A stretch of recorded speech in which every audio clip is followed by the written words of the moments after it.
Good morning.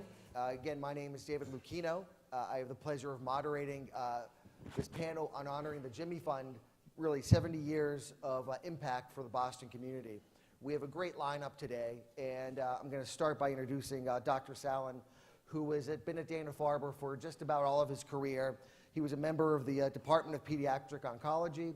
He was named Chief of Staff of the Medical Staff Executive Committee as well in 1995, and Chief of Staff Emeritus in 2012.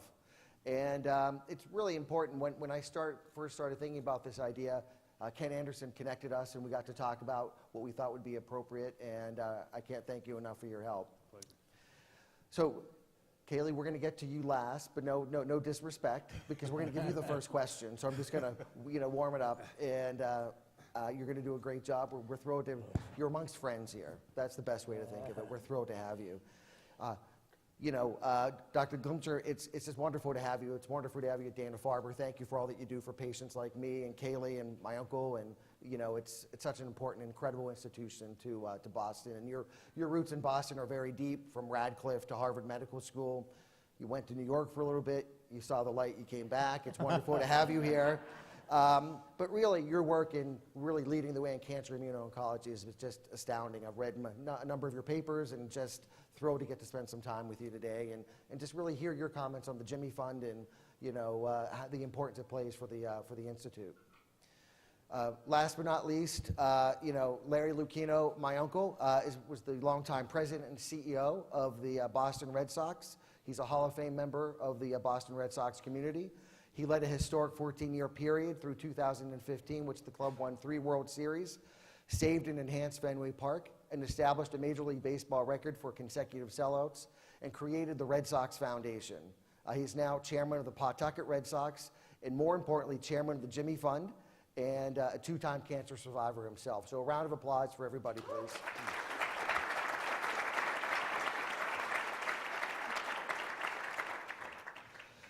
So Kaylee, I was diagnosed with multiple myeloma. It's a blood cancer. I'm treated at Dana-Farber. I go in once a month for a clinical trial and work with doctors like Ken Anderson up on the 7th floor. Maybe you could tell us a little bit about the type of cancer that you've been treated for.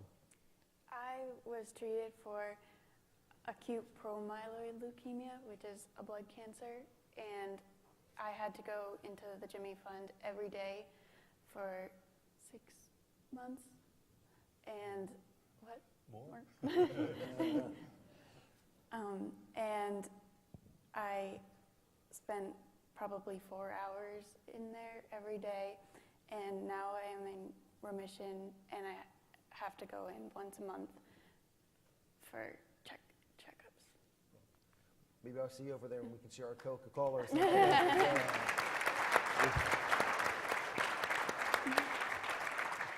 So I got some reconnaissance. I heard you're a competitive swimmer. I am. I would love to hear a little bit more about that and how things are going. And also, how was it when someone is so competitive and passionate about something and you have to navigate your medical treatment? Could you talk a little bit about that? It was kind of hard finding out at first because I was like, well, how am I going to swim? I couldn't swim once I had to get treatment and stuff like that. But once I was out of the hospital, I could go and see my friends and my teammates go and swim, and I would cheer them on, and if they won races, I would high-five them, be as supportive as I could be, because I wanted to be in the pool myself, but I couldn't. Yeah. And then maybe you could, how old are you and where do you go to school? I am 13 years old, but at the time I was 12. And I go to Norwood Middle School, Coakley Middle School. That's great. And your friends have been supportive and they have been very supportive. That's amazing. I'm so grateful. Important. That's great. Dr. Sallin, maybe we could turn to you. I mean, Kaylee's an amazing, patient, and you've seen a lot of amazing patients, being so heavily involved in pediatric oncology over the years and the Jimmy Fund. Maybe you could provide a little context of what role does the Jimmy Fund really play for, Dana-Farber and, more importantly, for the patients? Well, yes. Our central role is Kaylee and the Kayleys we treat. and that is really, at this point, tens of thousands. We are the pediatric clinicians. We are the pediatric investigators at the Dana-Farber Cancer Institute. And we, of course, work hand in glove with the Children's Hospital, where we're also their staff oncologists, and our patients are their patients.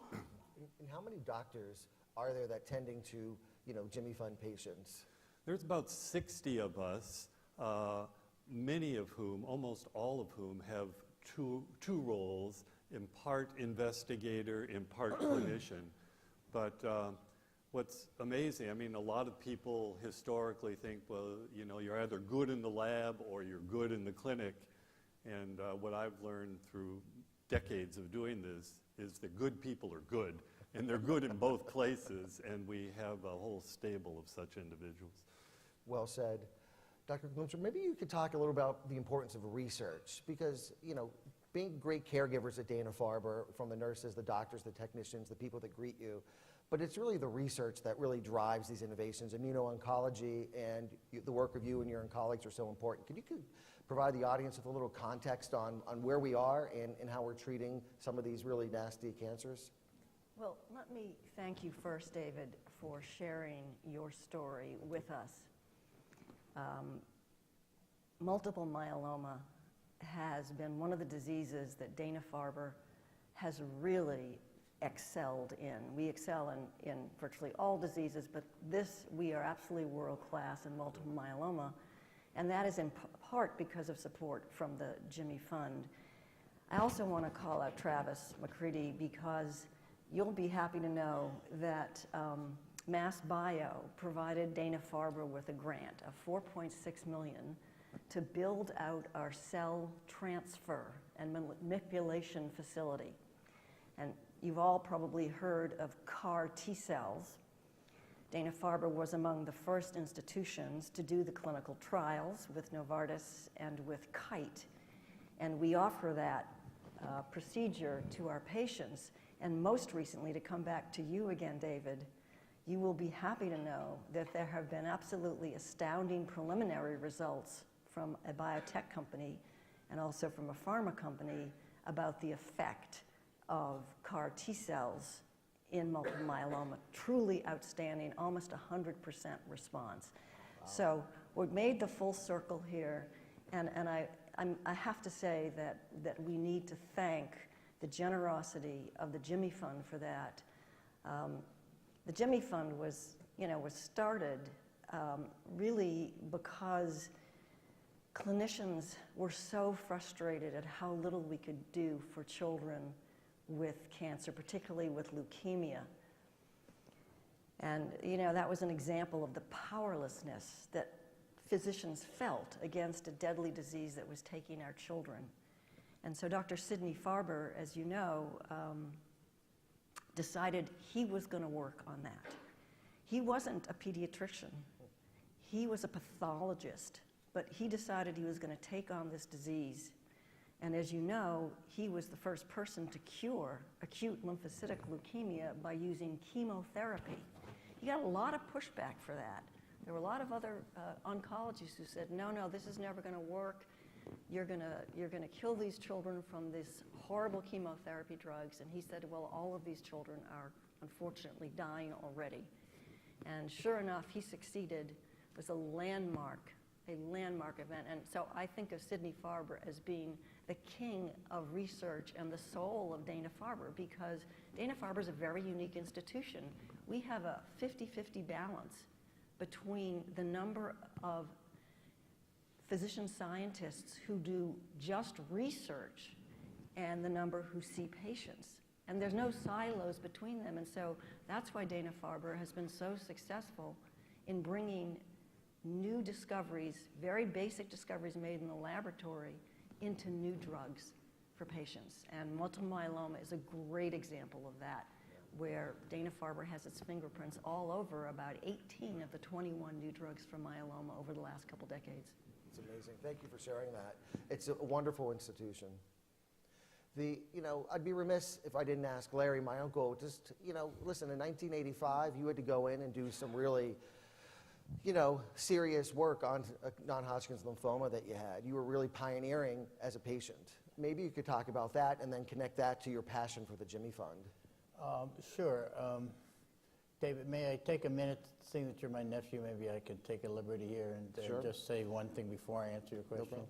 And that is that I think I'm kind of a ceremonial appendage today to the CEO of the Dana-Farber Institute, to Exhibit A as the good work that we do, and to a clinician, a researcher who has contributed in so many ways to this effort.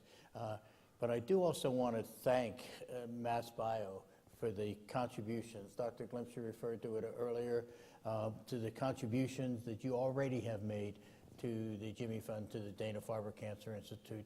You guys have been in the forefront, and I say you guys, I mean men and women, have been in the forefront of this in several different ways, through your companies, through your research, through your innovation, but also through your dollars and your personal commitments. So I don't get to enough time, opportunity to say thank you to the people who have contributed for many, many years already. And I hope that this new chapter in MassBio will result in a new chapter with the Dana-Farber Cancer Institute and the Jimmy Fund in order to take us to the next level, to take us to the next dimension of cancer care and cancer treatment. So thank you very much. And while I'm thanking you, I should thank you for taking the risk of putting a Lucchino in a leadership position. I know I like an organization that takes the leadership risk. And Well, I think, Larry, you're an example of a very good risk return, right? Thank you. Thank you. And now your question, Dave, was about my experience in '85. I was at that time working with the Baltimore Orioles, and I was in Baltimore and Washington going back and forth. So I had plenty of opportunities to choose when, on my birthday, I was diagnosed with non-Hodgkin's lymphoma, stage 4. And I did what any young executive does. I convened a task force of my own within my family to decide where I should go. And virtually everybody in my family suggested that I go to Johns Hopkins or the NIH or whatever. And I decided that I should go to the Dana-Farber Cancer Institute in Boston, because it was an extraordinary place with extraordinary history. And the doctor that I first talked to, a doctor named Tom Frei, who was the physician-in-chief, I called him. I was diagnosed on Friday at around 1 in the afternoon. I called him at about, I was told I could call him Friday night, so I called him at around 11 o'clock Friday night. He talked to me till almost 1 in the morning. And I said, I learned a lesson about professionals there, whether they be doctors or lawyers or accountants or technologists or whatever. You've got to find people who care, who genuinely care. And Tom Frei had empathy oozing from his pores. He was a wonderful scientist and practitioner, but also a deeply empathetic and charitable person. And that was what I needed as my introduction. So the vote, I think, was 10-1 in favor of Baltimore, Washington, but I was the one. And so we weighed the votes, and we didn't count them. And I came up here, and it was one of the best things I ever did. I was one of the early people treated for, but with a autologous bone marrow transplant. And I felt like I was getting cutting-edge treatment. It was a massive inconvenience to come back and forth from Baltimore and Washington to Boston throughout the winter. But I'm so glad I did. Now when I drive almost every morning from Brookline into Fenway or in town, I realize what an extraordinary stroke of good fortune it is to have an institute like the Dana-Farber Cancer Institute and an organization like the Jimmy Fund right here in town, right near where I live and work. And for all of you, I hope it's the same feeling of comfort and pride, because this is, as Dr. Glimcher modestly suggested, an extraordinary place, and particularly with respect to the Jimmy Fund and the Dana-Farber Institute. We have two organizations that are at the top of the class, if you will, in terms of the way the world perceives them, and more importantly, the way they actually operate. Maybe one other thing while you referenced it, the connection between the Red Sox and the Jimmy Fund? Yeah, it's a connection between the Red Sox and the Jimmy Fund is extraordinary, in a word. It goes back 65 years. The Jimmy Fund is 70 years old this year. It started in 1948, and it started with the Boston Braves. Some of you may know there was a television show with Ralph Edwards. He tried to raise some money for an anonymous cancer patient in Maine who was nicknamed Jimmy. That was not his real name. And he wanted, they were trying to raise money so that he could get an early generation TV to watch his favorite baseball team, which was at that time the Boston Braves. And so the Boston Braves really kicked this off, and it was Tom and Gene Yockey and the Red Sox in 1953 that joined forces with the Jimmy Fund, and they adopted the Jimmy Fund as the official charity of the Red Sox. I think it's the best charitable relationship in all of professional sports. It's certainly the longest, and it's I think the deepest, and I think it's certainly extremely meaningful as well. So since '53, that gives us this is our 65th anniversary. We have played a major role in fundraising. I say we, I mean the Red Sox players, the Red Sox fans, and certainly the entire community. Someone told me once that the Red Sox, the Jimmy Fund was the people's charity, that it really affected the people of this area, and they felt connected to it. And I think the Red Sox helped that broad-based connection grow and develop. So it's a source of enormous pride. First week, we were here after buying the team in 2001. First week of January 2002, I took my partners, John Henry and Tom Werner, over to Dana-Farber and to the Jimmy Fund to walk them around so that they had firsthand experience and knowledge of what we were going to make a major commitment to, and we have. And it's while it's largely in the fundraising effort, I do think in terms of fundraising efforts, it's also about awareness and creating a sense of hope and a sense of celebration for victories like Kaylee's and all the patients really who we interact with. I should say that the Jimmy Fund has now raised almost $1 billion for Dana-Farber. And, That's you know, amazing. it's just amazing. There are a lot of things that we couldn't do as well as we do them. We're usually the #1 pediatric cancer center in the country. And we also rank #1 in New England for the last umpteen years, 16 years, I think. And we also rank very highly in adult oncology. So we're the only cancer center, actually, that ranks in the top 4 in this country in both pediatric and adult oncology. And we're grateful to the Jimmy Fund because they have allowed us to do things that we would not necessarily have been able to do, because they raise what's called unrestricted funds that we can decide to put wherever we think they're most needed. And sometimes they go to research, they go to support young investigators who have a brilliant idea but don't have the funding at that moment to push it forward. They go for our patients, for survivorship programs. They go to help patients financially who cannot afford the medical care. They go for so many different things that have all come together to make Dana-Farber probably the most research-intensive cancer center in the country. When I think of the discoveries that have come out of Dana-Farber, for example, you mentioned immuno-oncology, David. And as many of you know, the 2 drugs that are out there right now for the immune system that activate your own immune system are based on The most important one is based on a protein called PD-L1 or PD-1. And guess where that protein was discovered? It was discovered by one of our faculty members, Gordon Freeman, at Dana-Farber Cancer Institute. And it was kind of a goose chase, a wild goose chase for him.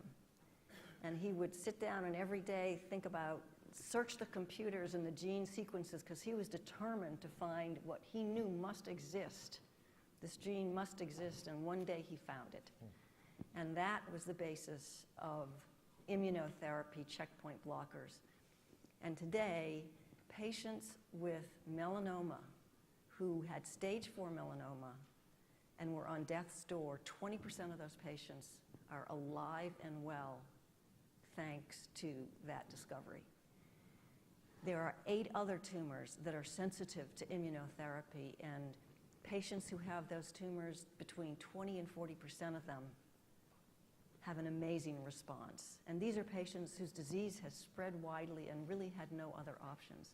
But remember, that's only 20 to 40%.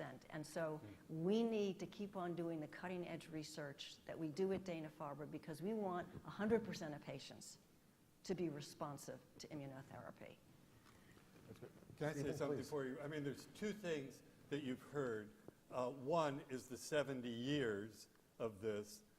It matters. Sticking to it matters. I mean, Larry and Kaylee, and I, also a Dana-Farber patient, frankly wouldn't be alive without all those years of research that went into the diseases we had.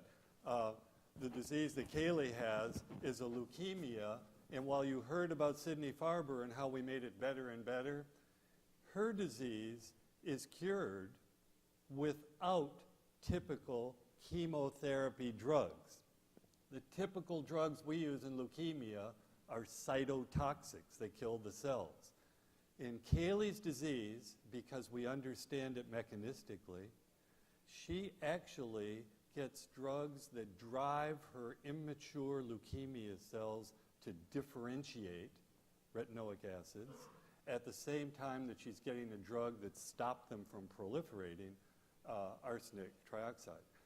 So Kaylee is in an extremely unusual group, 100% of whom would have died when we started these efforts, and nearly 100% who are cured as we sit here today. So when you see the whole scope of time, it's pretty dramatic. Secondly, for me, who've done this for about 45 years, is all of you out there. If I take my 45 years as a cancer doctor and split them about 38 and 7, it would really be the difference between incremental, gradual getting better in non-specific ways to the recognition of mechanisms of disease and the targeting and the gene editing and all the things you heard in the morning plenary who were part of your multiple choice question. They have so dramatically changed it that it's almost incomprehensible for all of you who do this every day to recognize what it was when we started these efforts. So a long-term commitment to absolutely an A-plus team, I think, has kept many, many, many people alive, not only in Boston, but really throughout the world. Well said. I think we have some microphones around. If there are some questions, I think it would be a great time. We want to have some audience participation for any member of the panel. If you have a question, you could raise your hand, let us know. We have folks walking around. We'll give you a microphone. I could feed you a question if you'd like. I could tell you what I like to eat after I got my treatment, but in all David, seriousness. May I use please. this moment then to please. just say one thing, and that is that we began with a thank you to you, but I think as we move to the end of this, we should make it a more formal invitation to the biotech conference. I heard my nephew say earlier this is the largest and perhaps most influential conference or organization of its type anywhere. And I think that we are fortunate enough to have the largest, one of the most influential types of hospital and cancer centers So somehow I invite you to join forces with us. We, the Red Sox, have been involved for 65 years, but 15 years ago we made a commitment to deepen and extend our commitment. So if you, through your companies and through your own personal involvement, can do things to push this movement further along, we want to cordially invite you and your companies to be donors, to be innovators, to do whatever you can to help us, because as Dr. Salen just said, we are making progress. The last several years, Dr. Glimcher could sit here and tell you what treatment was for leukemia in 1965 and the effectiveness of it, and hear about it now. And the progress is demonstrable and important. And so I just don't want to leave without saying to you all, please join the battle, please join the effort to conquer this miserable disease. It will touch many of you as it has touched many of us. And we need to show what this community, this utterly remarkable community, can do. Well said. Thank you. Questions? Yes. I have a question. So I appreciated what you actually both just referred to about the change, the shift in the trajectory over the last say, less than 10 years in terms of increasing from, or going from incremental improvements to just kind of exponential improvements in quality of life and patient care and options. I wonder if you could talk a little bit about what are you most excited about for the future in this new environment? Thank you. Great question. It is truly a revolutionary time for cancer treatment and care, and for new discoveries that are going to change the landscape for patients. Because although we have done very well in curing or treating and making cancer into a manageable disease for some cancers, there are other cancers that have been totally intransigent. Cancers like pancreatic cancer, ovarian cancer, glioblastoma, brain cancer. And the future, I think, is incredibly bright. There is a lot more to do, but I do believe that with the talent we have at Dana-Farber, we will figure out how to harness the immune system to treat every cancer, not just 8 cancers, but every cancer. That's going to require a very deep and extensive examination of what's different about the immune systems in patients who do respond to immunotherapy and patients who don't respond. And we have the tools to do that, but it takes a lot of resources to do that, because you have to do a lot of DNA sequencing and RNA sequencing, and that's very, very expensive. So right now, we offer every patient who crosses the threshold of Dana-Farber the opportunity to have their tumor sequenced. We're now going to offer them the opportunity to have their immune system sequenced. But this costs a lot of money, and without philanthropy, we could not be doing this. It's supported by philanthropy. And that massive data collection is going to provide new targets for small molecule and large molecule development. And as you may know, Dana-Farber has funded and founded 30 companies over the last 10 years, 28 of which are still alive and kicking. So we have a very good record in choosing the right molecules, the right drugs, the right areas of research. So we're going to push forward in immunotherapy. We're going to push forward in precision targeted medicine that Larry referred to, identifying the genetic mutations that drive cancers. We've identified some of them and targeted some of them, but we need to identify more genetic mutations and come up with drugs. We have a very high functioning medicinal chemistry group at Dana-Farber who have created drugs and who can create more drugs. We're sort of, I would say, in the next generation of precision medicine. And the next generation means, how do we figure out how to make a patient who's done extremely well on a targeted therapeutic, and they've done really well for about 2 years. Their lung cancer is in abeyance. But then the tumor is smarter than we are, and it mutates again. So we're gonna enter the era of combination therapy, just like we did for HIV/AIDS. What turned HIV/AIDS from a lethal disease into a manageable disease. It was combination therapy, right? So a 20-year-old who becomes HIV infected today has a normal lifespan. That's our goal for cancer. Let's make it, if we can't cure it, and we hope our goal is always to try to cure the disease, let's make it a disease we can live with. And that's going to be combination therapy. If I were to add to that, I would say that in addition to this fatal to chronic to curative mode, and all of you in the audience are in the treatment and tomorrow's treatment business, if you ask me what I think is the brightest spot in the future, it would be prevention. When we know what causes these diseases, we are pretty good at preventing them. When we know HPV causes cervical cancer and a lot of head and neck cancer, well, guess what? We can immunize a young population against HPV. And I have a strong sense that as we better understand the mechanisms of these diseases, that we will have a much better handle on how some of them at least, and maybe many, can be prevented in the future. We want to have cancer vaccines. When I was a little girl growing up in Brookline and go to the Cleveland Circle Theater for 25 cents, I remember the Jimmy Fund coming around with the containers. Well, now I'm a grandmother. I have 2 grandsons, and wouldn't it be wonderful if they could be immunized with a vaccine against most cancers? And we've had the first success at Dana-Farber. One of our faculty members has succeeded in developing a cancer vaccine for the skin disease, melanoma. It's a skin cancer. She treated 6 patients with this personalized vaccine, and all 6 of them, they were in late stage. The disease had spread. They had no other options.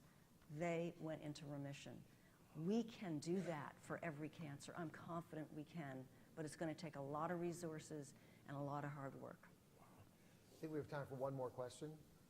This is just for Callie, and I just want to say that I'm so impressed by your courage for being here and joining the panel, and you're such an impressive young lady, truly. And just want to know how you're feeling today and if you're swimming again. Thank you. I am swimming again. My first meet back in the swim season was actually, I got my best time out of everything.